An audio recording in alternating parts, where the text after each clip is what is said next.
Isso aí, pessoal, desafio, né? Acho que super abertura, tenho que introduzir e, de certa forma, aquecer esse tema do NFT, né, que a gente vai discutir nesse painel.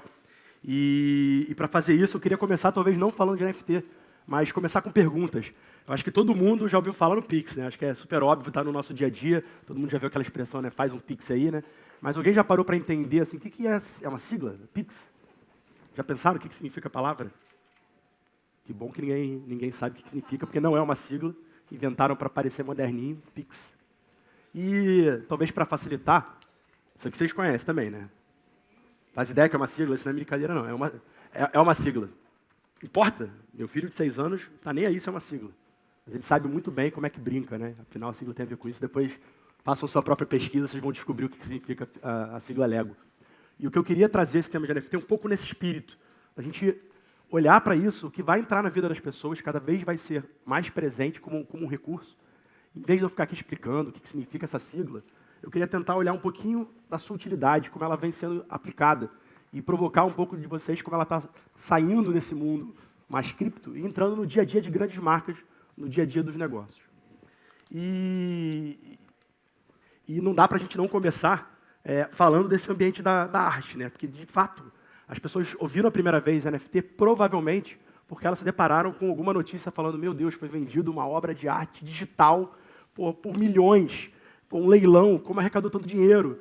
E aí eu não fiz vamos dizer assim, o mais tradicional, que é botar a obra que foi vendida, né, o famoso Every Days, com aquela vários dias ali que obras digitais se concatenaram num único leilão ali sendo vendido. Eu trouxe algo um pouquinho mais interessante do mesmo artista, do BIP, que foi essa obra de arte que foi vendida para arrecadar dinheiro para um projeto social, né? A própria obra de arte, o Oceanfront, ele já tem esse olhar, uma coisa de protesto, olhar para a poluição do planeta. Então, de fato, começou a entrar na vida das pessoas através da arte. E por quê, né? Porque ele tornou possível que a gente pegasse essa obra no ambiente digital, um ambiente que as coisas se multiplicam e se perdem de forma muito fácil, né? Todo mundo tem ao mesmo tempo, todo mundo pode copiar, vai parar em todos os lugares. Ele tornou possível que essa obra ela fosse única, exclusiva, que ela fosse singular. Ela, como uma unidade digital, ela tem ali o seu proprietário muito claro, de forma transparente. Você consegue saber quem é o dono daquilo, todas as transações que aconteceram. Isso tornou possível comprar e vender obra digital de uma forma global, como a gente nunca viu. Isso se espalhou para projetos das mais diversas interpretações artísticas, como fotos de perfil, que representavam, de certa forma, a identidade, um posicionamento. A gente já viu aqui o caso lá do Neymar comprando os famosos Bored Apes, os macaquinhos, bom, ruim, se inflacionou, não inflacionou, mas há um suporte, de fato, essa manifestação artística. Às vezes sendo a própria obra digital ali como dado embutido nesse registro, ou às vezes sendo uma referência a essa obra, que pode estar no ambiente físico ou no ambiente digital. E é fácil a gente tentar entender essa unicidade quando a gente pensa em obra de arte, porque ninguém tem qualquer dúvida sobre essa unicidade se eu falar para vocês, por exemplo, um quadro do Leonardo, Mona Lisa. Cara, único, é a Mona Lisa. Se eu falar para vocês uma escultura do Rodin, por exemplo, o Pensador. Então, é muito claro, né? Música nem se fala, né? Quantas músicas estão na nossa cabeça. Então, a arte, ela, de certa forma, ela nos traz essa percepção, né, de valor histórico, de valor cultural e de uma forma única, inconfundível. E é por aí que eu queria navegar, para a gente ver essas diferentes aplicações desse conceito, né, NFT, independente do que ele significa, essa unicidade, capaz de representar nesse ambiente digital. E isso pode ir muito além. Você pode, com essa representação, criar representações visuais que vão se transformar ao longo do tempo através de algoritmos. Representações que, quando são fusionadas, como o super exemplo aqui, que também bombou muito durante um tempo, o CryptoKitties, quando você pega duas artes diferentes e, entre aspas, cruza essas artes, você transforma e cria uma arte nova, um fator de aleatoriedade sobre essas artes. Então, olha que coisa legal, a gente pode representar nesse ambiente digital algo que é único, que é desejado, que pode ser vendido, pode ser comprado. E, claro, esse valor se dá muito pela escassez, né? Só eu posso ter isso, ou eu tenho aquilo. Então, essa escassez é super importante. Então, o suporte dessa tecnologia, ele vem permitir que a gente crie, em diferentes cenários, em diferentes negócios, algo escasso, possível de ser comprado e vendido nesse ambiente digital. E outro lugar que a gente vê muitas tecnologias começando, né? A nossa outra sigla famosa do momento, né? A IA, né? Inteligência Artificial. Pô, começou aonde? Onde ela começou a ganhar burburinho? Também nos jogos. Vocês lembram, né? O jogo de xadrez vencido pelo uma IA, depois o mestre de Go. Então, cara, nos jogos também a gente viu o começo dessa ideia de representar de forma única aquelas cartas, os famosos pimentas raras, lá, o Rare Peppers. Então, cartas que representavam aqueles primeiros itens de forma unitária. No mundo dos jogos, começou a se pensar outras utilizações desse item escasso, unitário, que representa nesse ambiente digital. Então, por exemplo, por que não um personagem de um jogo? Por que não um poder dentro de um jogo ser algo que você vai conquistar ao jogar? De certa forma, se remunerar por jogar. Né? Você está pegando o tempo da pessoa nesse ambiente físico, né? O nosso tempo, e está transformando isso num ativo nesse ambiente digital. Olha que correlação interessante. E para não falar muito ali do caso talvez mais bombástico ali no mundo dos jogos usando NFT, números aí bem interessantes no ano passado, eu queria pegar um exemplo que está acontecendo aqui com ex-alunos aqui da PUC. Um projeto que está pensando como criar uma experiência, desenvolver um jogo, está para ser lançado, um jogo de gladiadores. Esse gladiador, ele é uma unidade digital. Quem possui ela, comprovado, registrado nesse ambiente, consegue dar escassez. Eu sou o dono daquele gladiador. E aquele gladiador, ao jogar, pode adquirir poderes, pode comprar poderes, comprar recursos. A sua espada, uma representação digital também. O seu barrinha de energético, para estar mais forte na batalha, uma representação digital. E isso tudo permite que você crie dinâmicas diferentes de jogos, representadas nesse ambiente digital por NFTs. E mais que isso aqui, para falar um pouco mais do universo cripto, você joga, você pode apostar em quem está jogando, você tem uma série de possibilidades de usar toda essa economia de tokens dentro desse ambiente. E óbvio, né, como tudo começa, eu brinquei, né, a inteligência artificial foi assim, né, começa no mundo dos jogos, começa mais lúdico, na cultura. A gente vai trazendo, as marcas vão olhando e falando, cara, isso tem muito valor. O que eu posso construir para a minha marca, para aumentar a oferta de produtos, para criar novas fontes de receita, para posicionar minha marca de branding.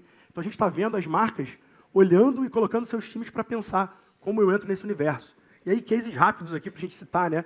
A Nike comprou uma startup que fez centenas de tênis que são NFTs, ou seja, itens digitais que podem ser comprados e vendidos, cuja propriedade pode ser comprovada, e que está comercializando, que já tem várias pessoas comprando, gastou uma grana na aquisição dessa startup. Caso da Gucci, aí também bem famoso, né? Uma bolsa lançada no ambiente digital e do físico, e os preços das vendas das bolsas nos digitais alcançando valores até maior do que do físico, que podem ser usados em diferentes ambientes. Sempre gosto de trazer casos que a gente vive, que a gente está perto, né? Isso aqui é o Pedro, que trabalha com a gente, que foi no lançamento do novo Creta, feito no metaverso, onde eles deram como brinde um casaco, tá ali o casaquinho que ele ganhou, ele estava todo feliz com o casaco dele, e podia vestir, o avatar dele pode vestir esse item, esse vestuário, esse novo campo da moda nesse ambiente digital. E a gente vê também as empresas se posicionando, comprando, né, NFTs de terrenos no metaverso. Então a gente tem ali aquele espaço, é uma representação digital de um espaço, um determinado ambiente, em que a empresa está comprando para construir a sua loja, por especulação, porque no futuro vai estar valendo mais aquele terreno, perto de alguém que vai fazer alguma coisa que vai acontecer. Se a gente pode comprovar a propriedade, se a gente pode comprar e vender, tem muito o que se fazer no ambiente dos negócios com isso. E para provocar vocês sobre outro tema que eu acho super relevante quando a gente fala de NFTs, é que se a gente consegue comprovar isso de forma única, singular nesse ambiente digital, a gente consegue comprovar a identidade. Então a gente pode ter identidade de um item. A gente falou muito, né? Uma coisa que está crescendo, no Brasil tem investido bastante, na internet das coisas. Essas coisas podem ser NFTs, que vão comprovar sua identidade, que vão interagir entre elas, que vão trocar valores, recursos entre elas. Olha que mundo grande para se construir. Outra é que não precisa ficar só no ambiente digital. O NFT ele pode representar coisas que estão também no ambiente físico. Né? Você pode ter essa ponte entre esses dois mundos. O NFT, então, ele é uma forma de engajar e de fazer essa construção de valor entre esses dois mundos, o virtual e o físico. Você pode comprar um NFT que representa uma determinada propriedade que você pode usar em determinado pedaço do ano. Você pode adquirir um NFT que é o teu veículo, e esse veículo tem o histórico de tudo que aconteceu de fato na manutenção e toda a história daquele veículo. Então, quantas coisas podem ser construídas pelas marcas usando esse conceito super simples. Uma representação no ambiente digital, única, exclusiva de algo que as pessoas têm valor e, por isso, vão desejar comprar, vão querer trocar, e a gente tem toda a transparência ali sobre a propriedade. E isso não está acontecendo só, obviamente, na rodinha cripto, né? A gente tem muita coisa acontecendo, está mais na vanguarda, mas a gente vê, por exemplo, empresas, Instagram, talvez assim, Facebook, Web3, todo mundo gosta de falar de Web3, bota o Facebook de um lado, o Web3 de outro, mas eles estão atentos a isso, é uma possibilidade. Você hoje tem NFT dentro do Instagram.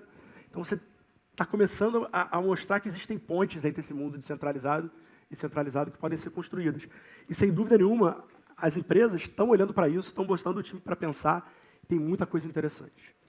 E se pode representar a identidade de uma coisa, pode representar a nossa identidade. Quem sabe no futuro, a gente não vai poder, nesse nosso NFT, esse nosso gêmeo digital, não do equipamento, mas das pessoas, nossa representação digital, vai poder ter nossas preferências, que propaganda eu quero receber, o que eu quero assistir, de uma forma única nesse ambiente digital. E para não deixar de exercitar meu lado aqui um pouco mais didático, né, trazer um pouquinho dessas propriedades, um item único nesse ambiente digital, insubstituível, imaterial, né, que não pode ser trocado, substituído, registros públicos, tudo é transparente sobre histórico de propriedade. O código controla essa escassez, controla essa propriedade. O direito do autor, isso é uma coisa muito interessante quando a gente discute no ambiente da arte, né? O Brasil tem uma lei que é o direito de sequência. O autor, ele tem direito a um percentual sobre as obras quando ela é vendida no mercado secundário, né? O autor vende a primeira vez e aquele cara que adquiriu pode vender, fazer a segunda venda, a gente chama de mercado secundário. Cara, o autor hoje não ganha esse recurso, porque isso acontece sem o controle do autor. Se essa venda, essa propriedade é controlada por software, o direito do autor consegue ser garantido também e outros direitos que podem ser pensados e podem ser construídos. Isso vai, sem dúvida nenhuma, eliminar muita barreira entre esse ambiente físico e digital. E vai também eliminar barreiras geográficas, vai eliminar barreiras de acesso a determinados produtos que, pelo valor, a pessoa sozinha não conseguiria comprar, ela vai poder comprar de forma fracionada. E esse mercado é muito aberto. A gente vê, né? Está aí, está disponível, você pode auditar, você pode se engajar. Isso gera uma série de possibilidades. Eu queria terminar fazendo algumas reflexões, né? Acho que as marcas, elas têm que estudar, elas têm que conhecer esses cases, ela tem que entender os riscos, ela tem que entender as oportunidades, ela tem que avaliar os aspectos do seu negócio, quanto isso faz sentido dentro daquela possibilidade, quanto essas propriedades vão permitir que eu construa novas experiências. Não adianta querer... eu já ouvi isso de vários parceiros nossos que vão estar aqui nos painéis, não adianta querer o outsider entrar nesse ambiente, ele precisa conversar com quem está dentro, ele precisa interagir, ele precisa trocar. Precisa ficar também atento ao ambiente regulatório, como muito bem colocado, não adianta achar que você é um aventureiro que vai destruir o que existe, você precisa construir essas pontes. Então, sobre essas provocações que eu queria deixar para vocês, para a gente poder interagir bastante e construir esse futuro do NFT, esse token não fungível. Obrigado, pessoal.